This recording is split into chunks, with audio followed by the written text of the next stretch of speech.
the guy who runs Margiela is like a big luxury brand, Kyle. Even if you don't know what it is, you'll have heard of it. Like if you ever heard a rap song. Yeah, they make awful shoes. Oh, I've heard Kanye mention it a couple of Yeah, times. everybody like Travis Scott was like, What's that jacket, my killer? yeah, what's that jacket, Yeah. Margiela? And then where were they Kyle on that song? There was in Paris, Who what? who was in Paris? Just a couple fellas. Just The boys in Paris.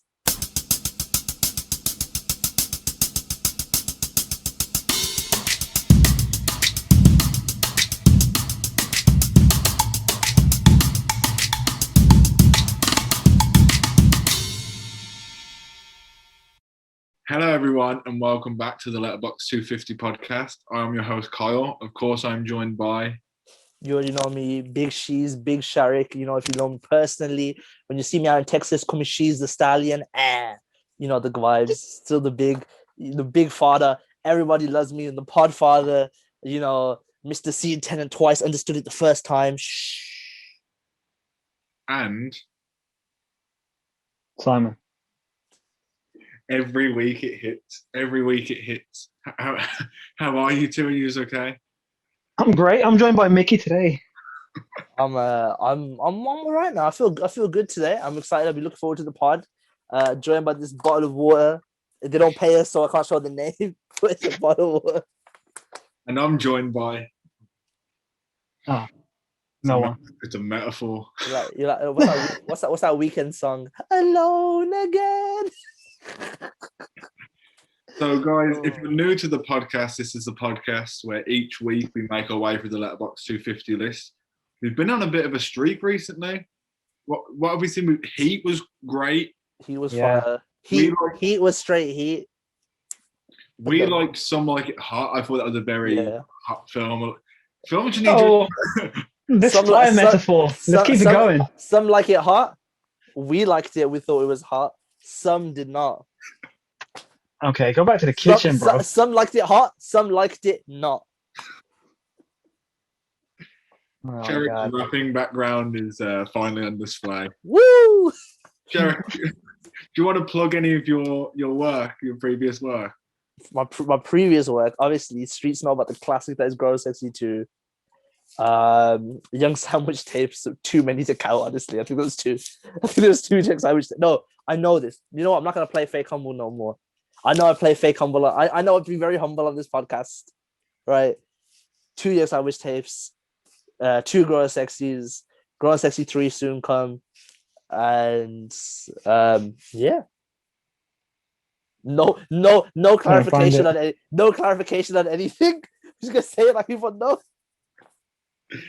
People can go and search it out if they're interested in checking out. If you type in the words "grown and sexy" on Google, you're gonna see some things that are not my album. I tell you that for a fact. Or if you go on SoundCloud and search Saboteur. Yo, The classic. Streets was bumping. Oof. Man of the bounce.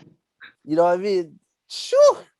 You know what, Sherry? You've got a lot of work that people could listen to for years, and if they did, they would be experiencing the best years of their lives. Should we get? You know what? He gets better at this every week. He gets better every week. I didn't even know where he was going with that. Same. I didn't see it coming as well. And I'm a producer on the podcast. Like that's mad. That's mad. So let's get into the film. The film we're discussing today is The Best Years of Our Lives. It's a 1946 film directed by William Wyler, and it's about 3 veterans who return from World War II. So, Sherrick, what did you make of the film? You know what? I actually was surprised how much I enjoyed this. Traditionally, I don't. Okay, so I know this isn't a war film as per se, but the specter of war looms very heavily over this entire thing. I don't tend to enjoy war films unless it's like a Star Wars or something. But no, listen, I am what I am. Oh, some of the most popular, most highest grossing films of all time. Just me? Okay, sorry. But I don't tend to enjoy like sort of war films. I thought this was very different. It was like a character study almost.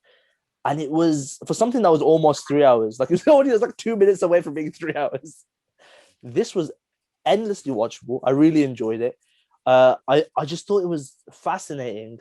Very well written. How everything connects was great. I did some research on it afterwards. I found out it won a bunch of Academy Awards. It won Best Picture. Like 7. Best Picture, Best Director, Best Adapted Screenplay. This is just off the top of my head.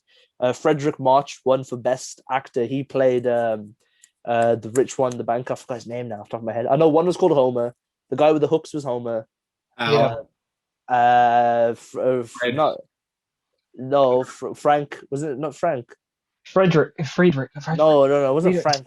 What was his name? Because There was Stevenson, there was Homer, and there was what was his name? Because everyone called him by that. Fred. I said Fred. yeah. Fred. So Fred, Homer, Frederick. Stevenson. Was it? It's not Fred Stevenson. No, it's was just it? Fred. No, Fred it's just- and Homer. Marge, Homer, Bart, all of them. No, but regardless, right? All the I just from the beginning, it was just. I know I say this a lot on this podcast, but I think it's a fact of films people don't talk about enough. Just because something is good doesn't mean it's watchable. This was very watchable. Like I was watching it, I was enjoying it, I was enthralled. I really enjoyed the film. What I will say, and this might be, it might just tell you how bad a person I am. You know, the beginning, when every time he did like the things with the hooks, I found because the movie made such a big deal about it, with him, where like nobody cared but him with Homer, but because they made such a big deal about it, like I didn't like laugh at it before. The first I started laughing at it like from about when he drops the drink, because you've seen him do all these other complicated things, and he's like, ugh! You can tell like, ugh. Shit was hilarious to me, and it wasn't even that big a deal. And like the glass didn't even shatter. He didn't even shatter. He's like, I'm a monster, and he like ran away. And it reminded me of, have you ever seen Arrested Development? In Arrested Development, to my, obviously R.I.P. Jessica Walter, we recorded this after she passed. Queen played Lucille Bluth, but her son, played by Tony Hale, it wasn't called Joe. Forget his name off the top of my head. He loses his hand because a dolphin bites it off, and he has like a hook. And one of the funniest like recurring gags is he runs out to like where the water is, shakes his hook in the air, and he goes, "I'm a monster!" and it's not the film's fault. Obviously, they didn't predict the rest of development, but every time he he puts his hooks through the window. The window, the scared all, little girl. all I could think was, "I'm a monster!" I'm fucking dying. It didn't help that Jessica Walters just passed, so the rest of it was on my mind, but. Oh man, sorry, I know I've gone long on this, but I enjoyed the film. I thought it was really good. I thought it was really well acted, like standout performances from everybody. Mm-hmm. And what was kind of actually really funny to me was that like it's never really commented on, but it kind of is like with everything going on. You know, Fred's wife, she's clearly having like multiple affairs, right? She was clearly, because like she was just so comfortable. There was just too much going on. Yeah, but yeah. Simon, what did you make of it? While I don't love it as much as people seem to love it, like some people saying it's like the best film ever made. Like, Cap, great. Phantom Thread's right there, my G. Yeah, I mean, Project X, like we said last week, was just like try and make that. Anyway, yeah. So I don't like it as the best Project X's of our lives.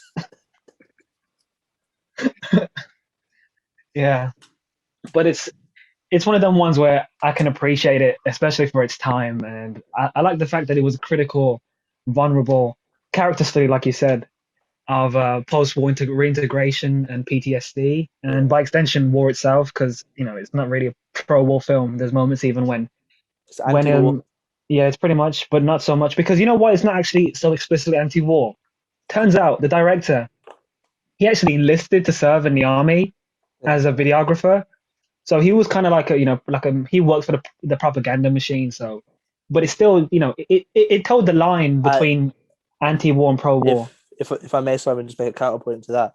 When I was reading up on it, I found out that this was because obviously everything at that time, we talked about last week with the context of everything, right? When it was made into the studio system, there's only so much you could put out. Not so much like propaganda, but stuff had to be like, favorable of certain things, and it had to show, this is good, this is bad. That's why everyone's smoking all the time, because people are paid so much to have their cigarettes in the films. But this film, he did make it to show the atrocities of war and the impact it has on people, but he didn't make it. you are right. He didn't explicitly make it anti-war, but it It was the wasn't, most yeah. anti. It was the Yeah. most anti-war film of its time. I don't think it was intended to be, because Yeah. everybody's really proud of the stuff they've done in war. But the fact that he even put in like that guy who was sat there, I was like, this was bad. You're fighting the wrong people. Okay, the guy kind of went over the top, but he was like, maybe the Germans weren't all bad. I was like, yo, relax. Like, Yeah. you guys I were was suckers. Yeah, I was like, yo, the Nazis time. The Japanese, you weren't wrong about that. But the Nazis, you were, yo, relax. Maybe they had a point. But Yeah. no, but then you can see like when he punches him in the face, and he's like, yeah, war. You're like, all right, man. Sorry, Sam, I drew up you. I just wanted to make that point. You know that punch? I also read a story quickly. The director, he had a moment during like 1944 where he was in Washington, and some racist guy, some bellman, I think he was. He said to him, they got into some altercation, and he muttered underneath his breath that he said this. He called the director one of those goddamn Jews, and then the director knocked him out as well. So it could be, yeah, it could be one of those. It could be like a homage to his own experiences. But yeah. So going back to what I was saying, if I was rudely interrupted, it's kind of surreal film given the topics of topics and its execution, and I like the fact that dialogue was straightforward and often thoughtful, and which makes it engaging, and he takes his time fleshing out the trio's process of reintegration, which ensures they're humanized and whatnot. So yeah, those are my summary. Yeah. So as a podcaster, I'm new to this, but like as a podcaster, these are one of the films that are hard to discuss when you don't feel like strongly towards it in either way. Like the dream as a podcaster is you either love it or hate it. I'm sort of down the middle with this film. Like I didn't feel strongly towards it in any way. I could appreciate it on a filmmaking level.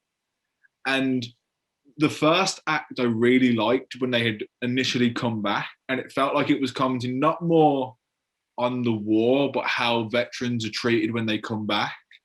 And like they're shown respect by people, but they're not. Like you were saying about how they like integrate back into society, like they struggled, and even when they're having dreams, like they struggle to sleep at night. But at a certain point, it felt like the film had just become another romance film. And even Homer, who was the guy with the hook arms, I found his plot the most interesting. Same. I was just gonna say that earlier. Yeah. I was gonna do the hook hands. No, that's too. You know those were his real hands.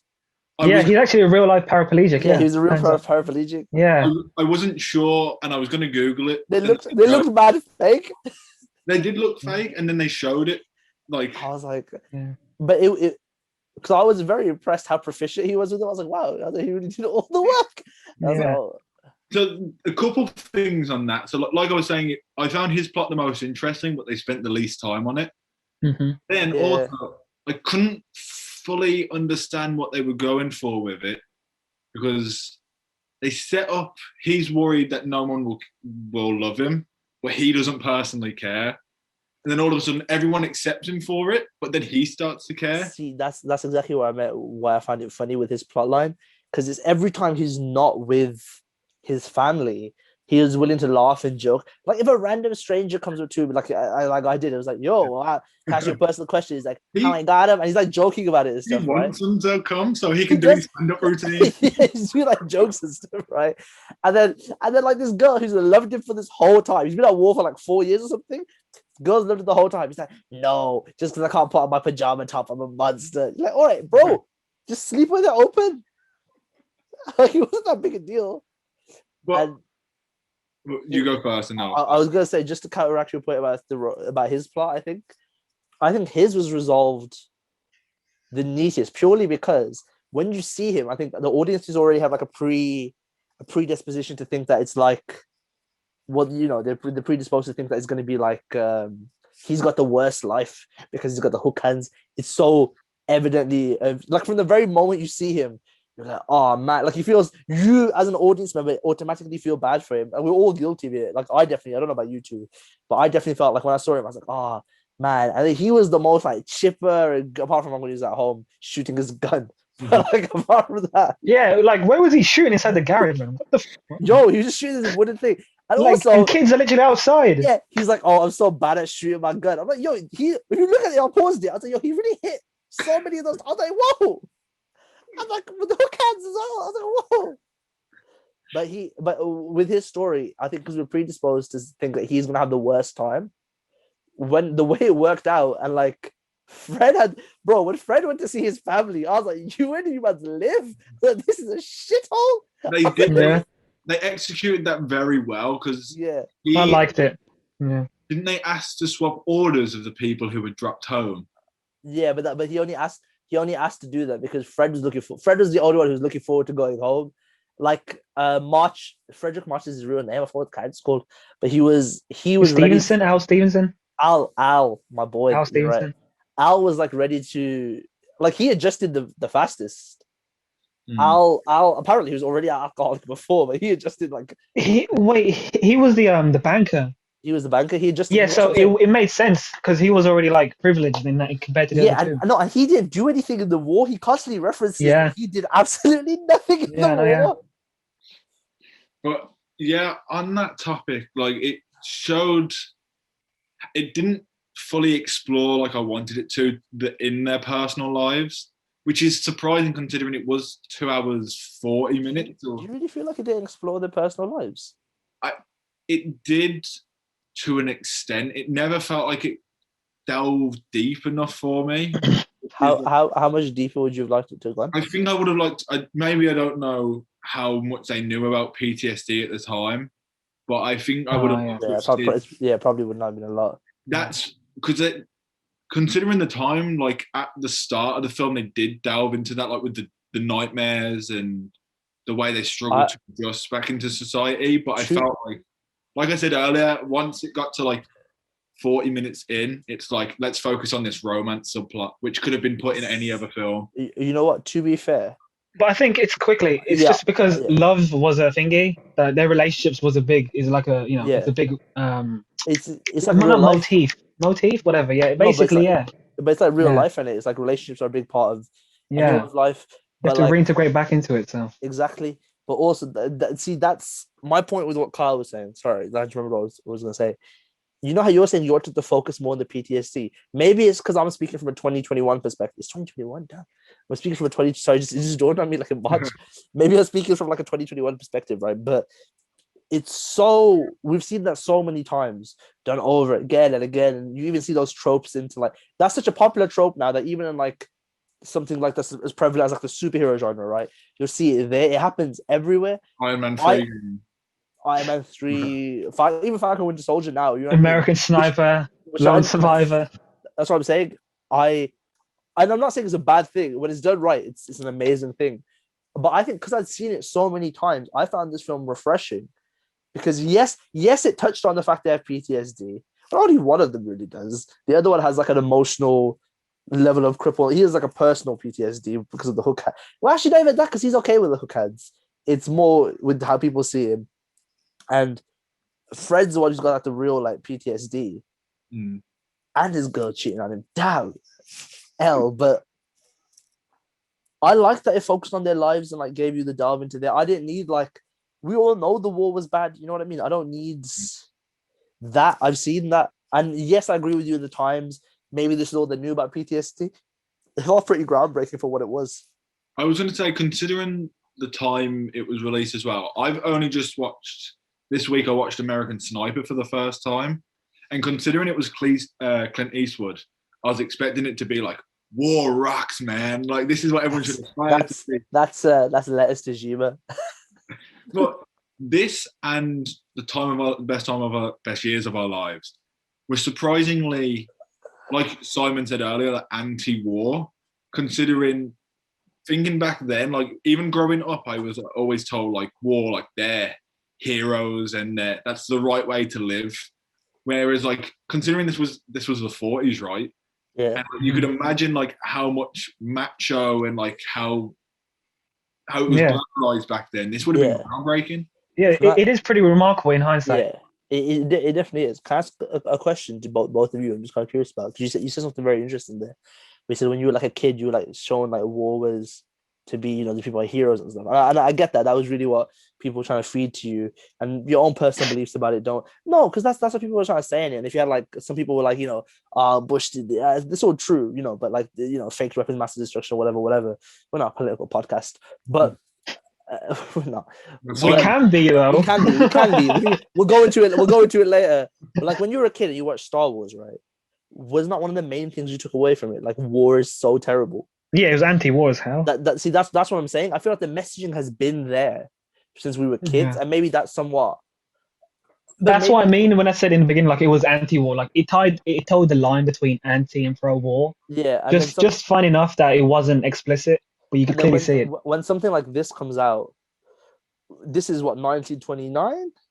No, 46. Probably 29. 46. World War II was 30, isn't it? 45. So, it ended the next year. This film came out. Yo, this man was making it during the war. Yeah, this film started in 1944. Yeah, 18 months. Insane. Can you imagine? The guy was like, "Can you end the war so I can release my movie?" So Hitler's raging like terror across the Axis. Okay, final points and a final rating. Okay, I'll start with Simon. Yeah. So, no one said jinx, but I'll say on behalf of you guys. So, I think. So yeah, I like that it was a soft. What was that? I was like, I thought my tongue was inside my mouth, and I was just like running over my teeth. And I caught myself a camera going. Yeah, so I like that. So to summarize, I like that it was a soft and tender, humanizing display for something that's, in hindsight, a pretty progressive for its time period of the reintegration back into war. And my favorite storyline, like Kyle, was Homer's. Seeing a real life paraplegic given the opportunity to play, a deep role based on similar circumstances seems again pretty progressive. And they don't even do that now. Even they'll just give someone with arms and say, do your best to act disabled. Sebastian Stan, we're looking at you. Yeah, and seeing him navigate the process with a lot of authenticity, because he's an actual real life. They're not really an actor. He's a real life. He's a real life paraplegic. You just said he's in real life. I mean, say he's not an actor. Basically, is what I'm trying to say. And seeing him do all the cast of this film is dead now, by the way. So R.I.P. Yeah. Okay. It's because you said it's pretty obvious. No, it's because you said he's an actual real life, and I'm like, well, yeah, it's for that time. Was. And seeing him do such tenderness was really really heartwarming, and him alternating between someone feeling insufficient and like a monster, as Sharik said earlier.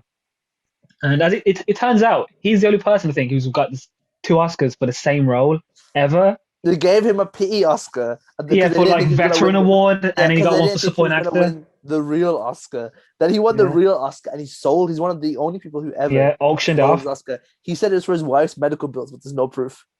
Yeah. So yeah, that's all me. I don't really have anything bad to say about it, but apart from that, I don't think I would rewatch this. What's your final rating? Yeah, so for my final rating, probably like 3. Yeah, it's a good film. That's what 3 means to me. So yeah, 3. I'll go next because a lot of my points Simon brought up. And I accidentally spoke over you. Like, you was on about how progressive it was, and even with the casting, it's progressive, like we said. But I'm still. There was nothing bad about the film, but in my opinion, I think even though I was saying about the PTSD stuff, Sharik, maybe you brought up a good point. We've seen it done to death, and obviously, if this was the first time you'd seen it, you would hold more value to it. But I don't know, like I never loved it. Watch it in sorry to cut you off. Watch it in the same context, like you said last week. Watch it in context. True. I was originally thinking 2.5 because, like, you know what? Even that, like, considering the length, because I was never bored. I just didn't. Yeah. It just didn't hit me until like a certain point. But after this conversation, I could give it a 3. Yeah. Like, I think you've convinced me it's better than I gave it credit for in terms of progressiveness. Simon, come on. What the hell is that, bro? I've never done that with you before. That's true. We just do this. Simon. But I sent it that way. It's straight to the screen. yeah, like Simon said, I would never watch it again. But maybe I could just talk to my nan about it if she's seen it. Like, What the hell? this is what I watched the other day. If this came on a Phil Talk to 4, your nan. You're like, Nan, what do you think of World War II? Bad, right? But, what's the end game of all this Infinity War? but yeah, you know what I've really enjoyed about this podcast is we've watched this Some Like It Hot, North by Northwest, and you can see the influence it had on what we watch like every day. And I think if you grew up watching them and then watch what you saw now, like you'd be like, oh, that stuff was way better. Like Some Like It Hot's way better than White Chicks. North by Northwest is way better than The Winter Soldier, but like I doubt that. Fact. You're the one who said that on that. North by Northwest is fine. Then I rewatched Winter Soldier, and that man, well, much better pace. But like, it is nice to see where like the influences have come from, and yeah, I would say 3 out of 5. And it's okay. To piggyback off your point there, Kyle, what you said about seeing the influences and stuff, I have realized that again watching a lot of these older films, and North by Northwest probably is the most prominent example of the one that we've seen in the sense of influence.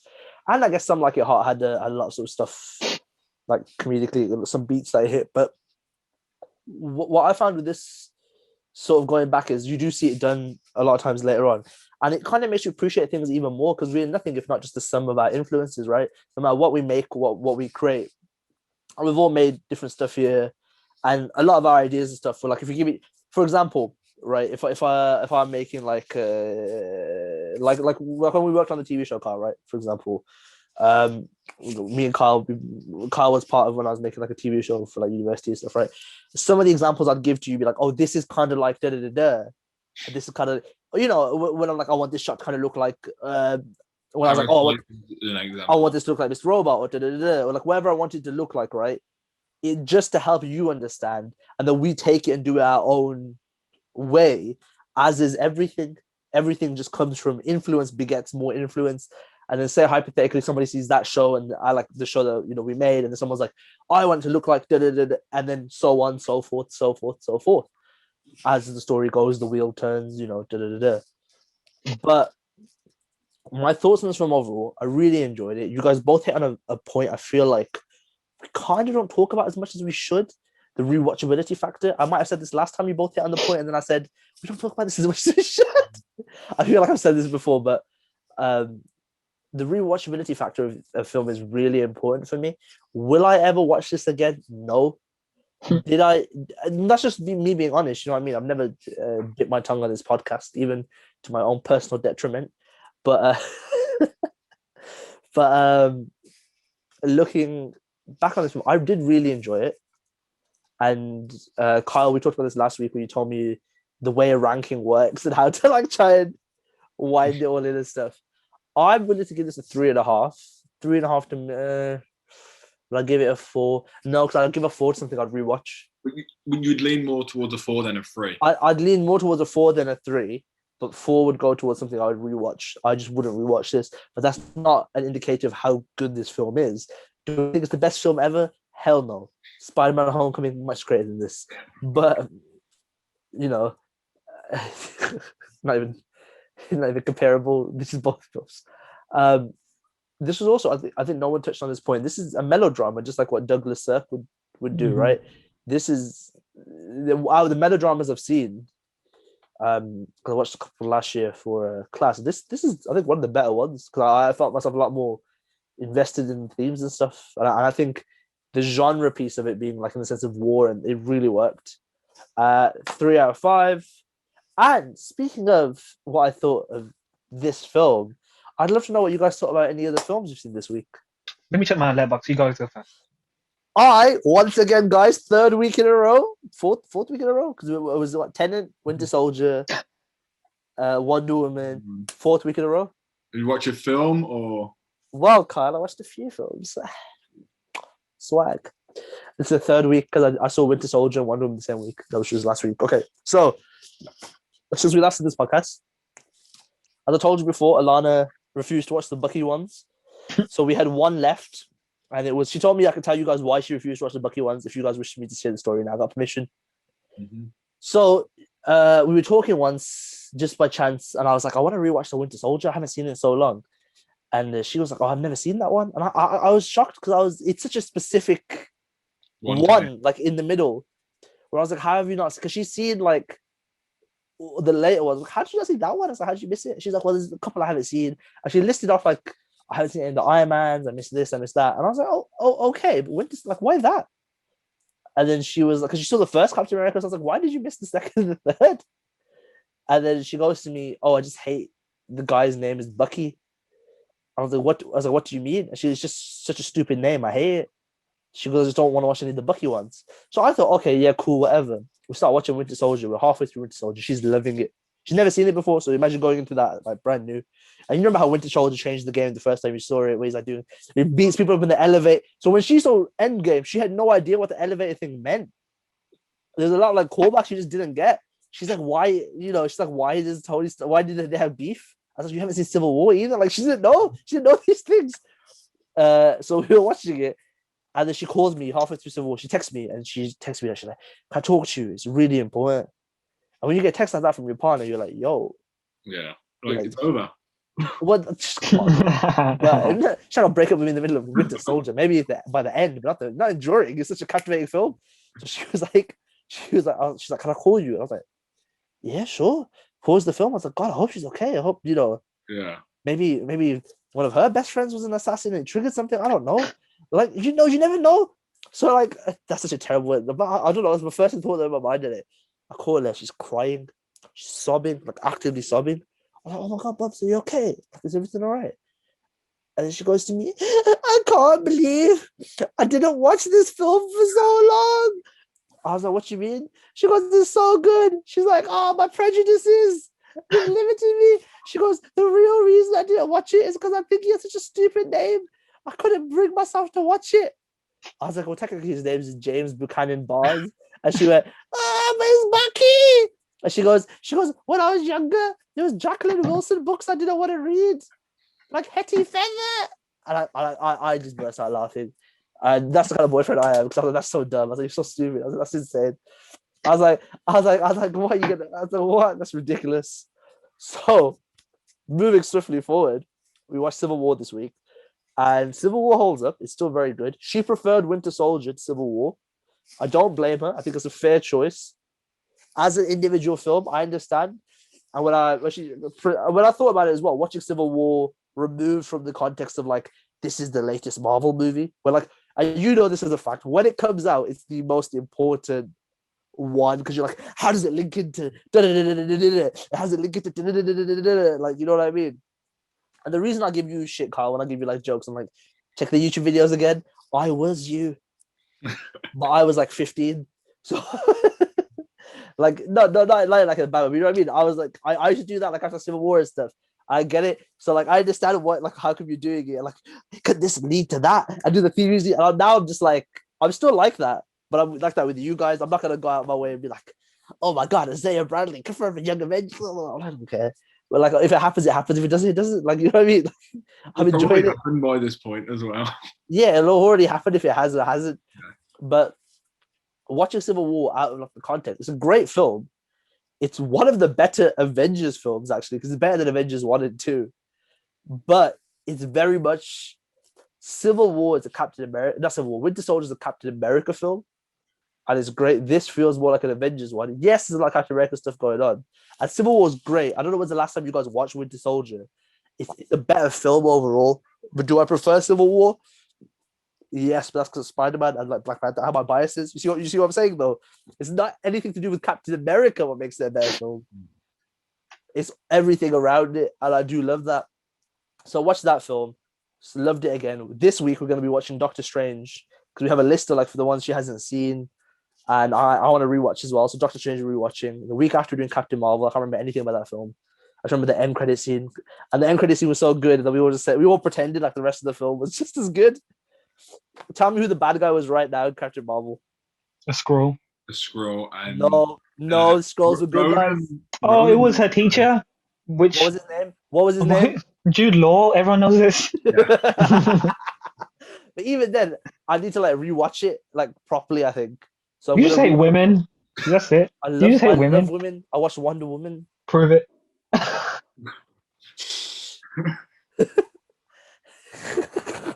That's so dumb. But I Yeah. also so stupid. I Kal-El, also no, Kalel, no. no. By the way, a little bit of backstory on pre-production here. Simon moved our podcast recorded by an hour, and I was like, should I start the Snyder Cut? I had it ready to look up. I was like, Bob Odenkirk talks about some of his most important roles on GQ. Play 15 minutes, 4 hours. I was like, Yeah, I'm so ready for that film. I'm gonna watch the Snyder. Oh yeah, nobody looks good. I'm gonna watch the Snyder Cut tonight, I think. But I'll be saying that for the last 5 nights, and every night it'll be like 12 o'clock, and I'm like, it's 4 Just hours. watch it in the morning. No, I'm gonna hop onto it. By the end of this weekend, next week I will come on this pod. I'll be like, guys, I saw a Snyder Cut. I don't talk like that. I don't know why I do my own fake voice. That's ridiculous. I also saw a really interesting fashion documentary. I don't know if you guys watch fashion documentaries specifically, or if you've seen any of them. Some of them are just really interestingly well done. I don't know if you saw McQueen. That was like a sort of big one that came out a couple of years ago. I saw that. Was it the same director who made Amy and Sienna? No. That's different. Sorry. He's a great Amazing Asif Kapta. Yeah, He's something like amazing. that.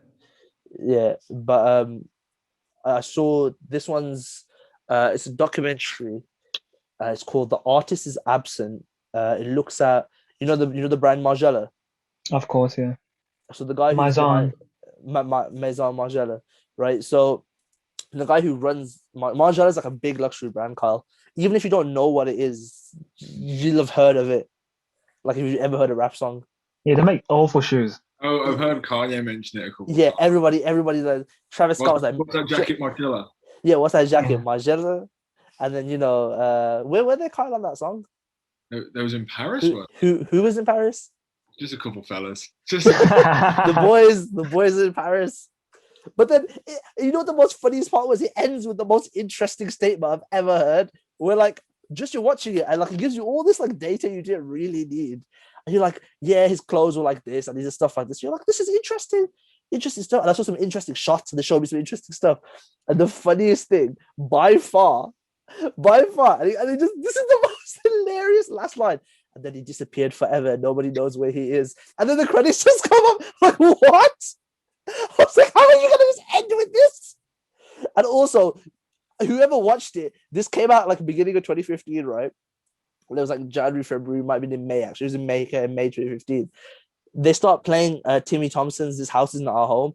Timmy Thomas's This House Is Not Our Home, which that song was sampled and used for Hotline Bling. Whoever produced it for Drake definitely saw this documentary. Because it's like a famous documentary. Like a lot of people watched it at the time. And made Hotline Bling. So that's a good positive that's come out of that film. yeah.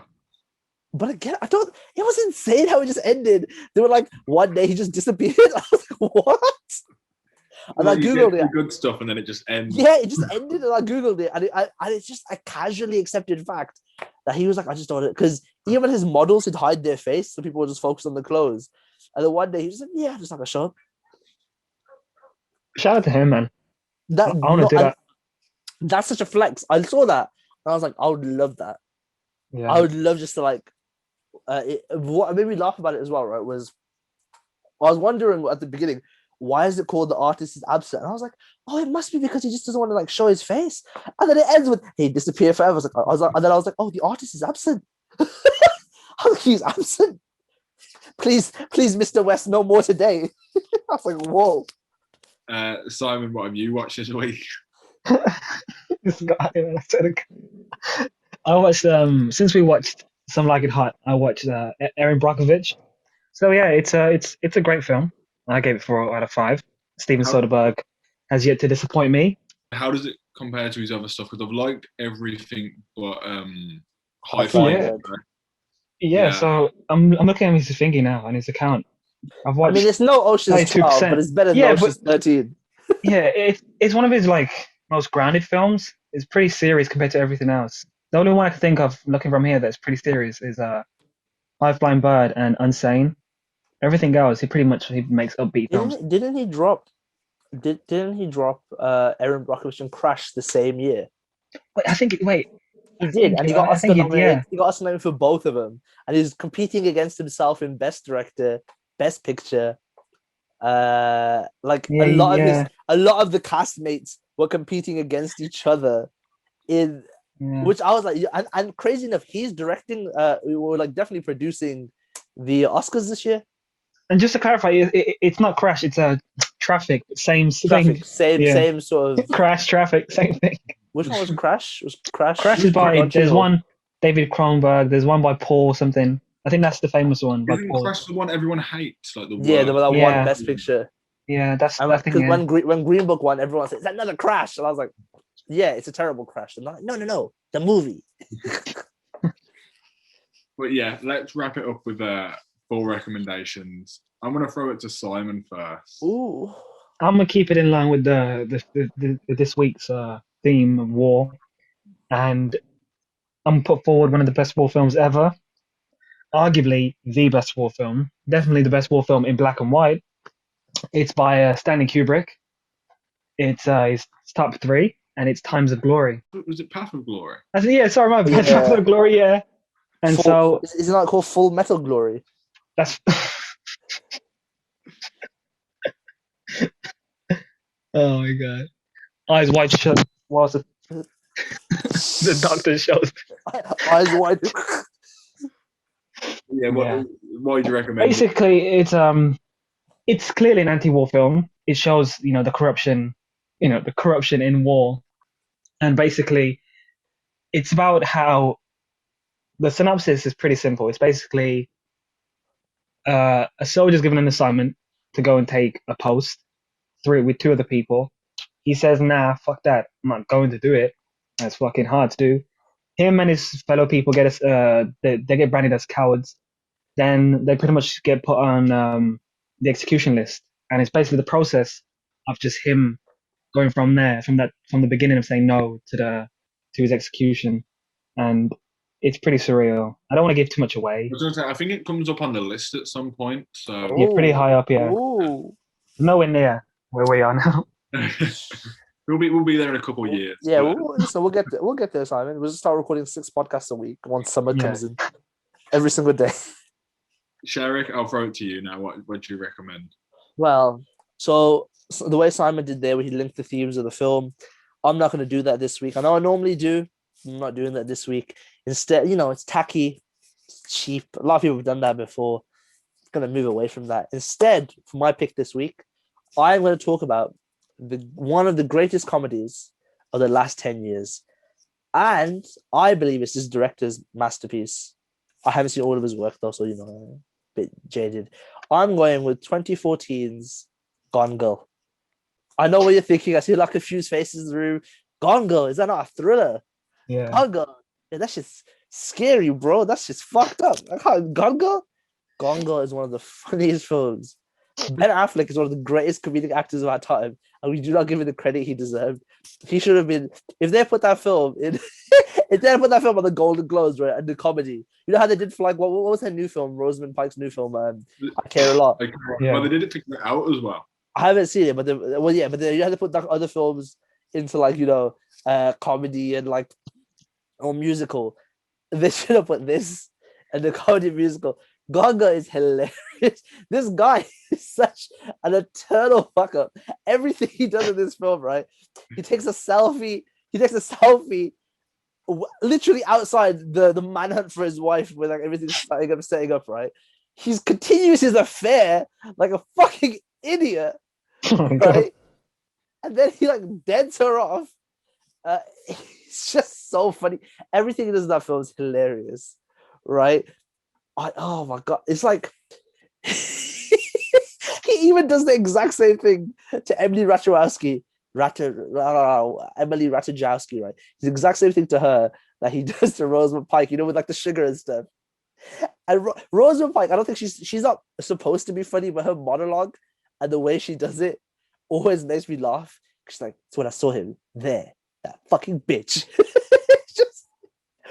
Honestly, it's so much more funny than anyone gives it credit for. And I feel like David Fincher knew how funny it was. Because like he'll let some of the shots go for like a long time and he'll be like, hilarious because it's when you know that shot's there and it shows him doing this and it like zooms out and you see her family in the corner okay crying and you can even hear them crying. It's so good, and everything he does just honestly takes such a horrible L for him. We're like when he goes to the vigil, he's like, I really miss my wife and I love my wife, and Emily Ratajkowski is like it's just so good. What's the story where him and Ben Affleck with the whole cap thing and he couldn't film? This is what I mean. So annoying. Ben Affleck refused to switch his hat, right? Because he's from Boston. Yeah. And he was the bomb in Phantoms, yo. He's he loves he's from Boston. He loves that shit. He refused to wear a New York Yankees hat. And David Fincher is so like super specific. David Fincher was like, yo, you have to wear this Yankees hat. He's like, no, but wear a Boston hat, bro. I can never wear the Yankees hat. 27 rings, bro. From Boston. They shut down production for 4 days. Yeah, it shut down production because he refused to do it. And then I'm gonna get in my car. Yeah, but did he wear the Yankees cap in the end? No, I don't remember. No, he wears the Boston cap because they were like, we're going over budget. We go over this. We just shoot this now. Yeah, I don't get how that works. Like, how do you go over budget when you miss days? But David, because every day costs money. Every day costs money. That's it. Yeah, everyone they pay everyone to do the thing. That's the contract thing. Here's where it gets hilarious. David Fincher got his revenge by making Ben Affleck show his penis for no reason. That shot is not needed. That shot's not needed at all. And you know that because when he shoots Rosamund Pike and Ben Affleck in the shower like together, he's purposeful to avoid anything. But when it's just Ben Affleck, he just like makes sure the penis doesn't show, and he makes sure it's flaccid. He's like, yeah, I'm not gonna give you nothing. I'll give you nothing. Did you ever see what his reasoning was for that? Like what he told Ben Affleck? He's like, I want you to be sad and pathetic. No, he said, I want it to feel like a French film. that's what he said. Nah, David Fincher was doing that for revenge. You know that was added like in the last day. Ben is just us. Have you seen the interview where he's like, Ben Affleck's like the most unprofessional actor I've worked with? Well, like he's joking. But, like... No, they're clearly like friends. And they clearly have a beef with each other. It's so funny. Because now Ben Affleck's like living life. Ben Affleck's like, yo, you're the most exacting, like stupid ass filmmaker. But I love you. Gone Girl is. It also obviously does work very well as a thriller. The twists and turns in that film are so good. The ending of that film is like an all-timer. And it's so well crafted. Like, you know, people talk about films being like a puzzle box. If you know nothing going into this film, good for you. Sorry, I just spoiled a bunch of things. But like, if you know nothing going into this film, I can see how you would. When you guys watched this film, did you know anything about it? It blew my mind when he got to the halfway point because I was on the fence before. I was like, I'm intrigued, but is it enough to keep me watching? I'm gonna watch it again tonight. It's the way it twists. It's such a good film. Simon, when you watch it, you got such a good time watching it. First time you watch it, you're like, wow. It might be because I read the book. I've got the book. It's over here. It's behind all these. But the book is really good. And the book it actually is one of the most accurate book to film adaptations I've ever seen. Like it follows the plot pretty much. Until you, of course, watch Thinking of Anything. Go back to your point. But no, I'm joking. I'm excited to watch that. But The Temptation of Christ. That's another book to film. What book is that based on? I think it's this carpenter, something called like Jesus. No, I think his dad's a carpenter. His mum's like a 16-year-old, a 15-year-old, I think. Yeah, crazy life, crazy biopic. I'm not gonna lie.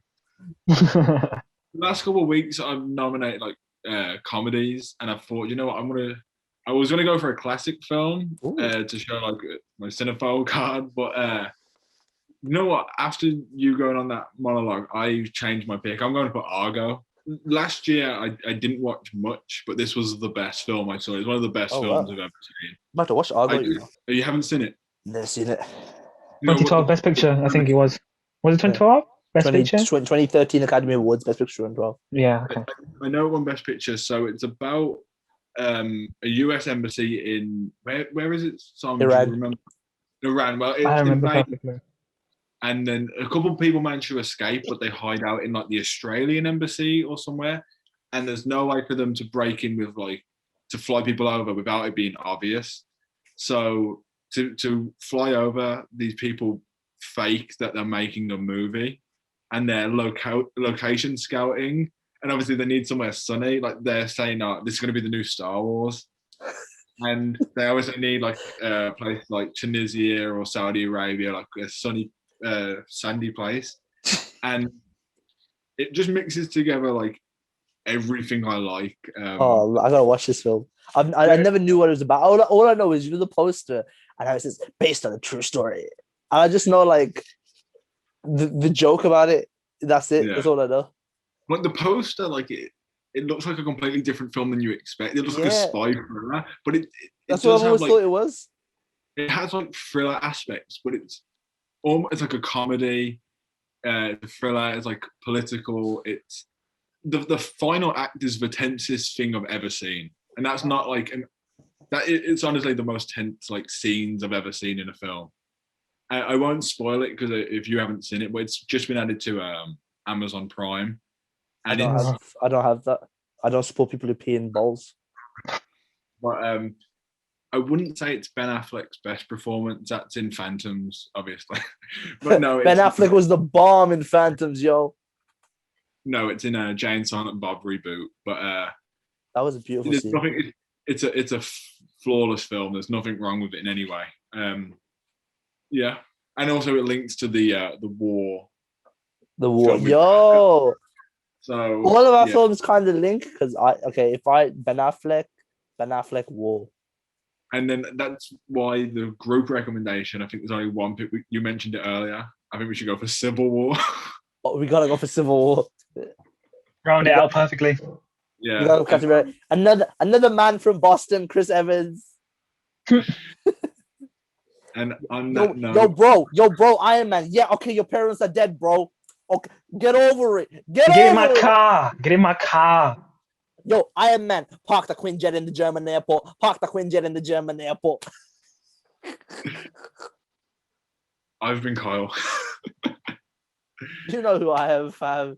My name's in the thing. Sharik, you know me. You love me. I come through. She's the stallion. You know, that ain't the baby. That's Sharik. You know what I mean? You know who I have. Metro Sharik, boom. La música, dice. La música de Sharik. Sharik music. Sharik. When I pull up, they know it's me. Come and talk to me like Jodeci. If you need me, I'm at your White House respectfully giggling over Gun Girl. And also, Simon. We've been the CineLads, and we hope you enjoyed. See ya.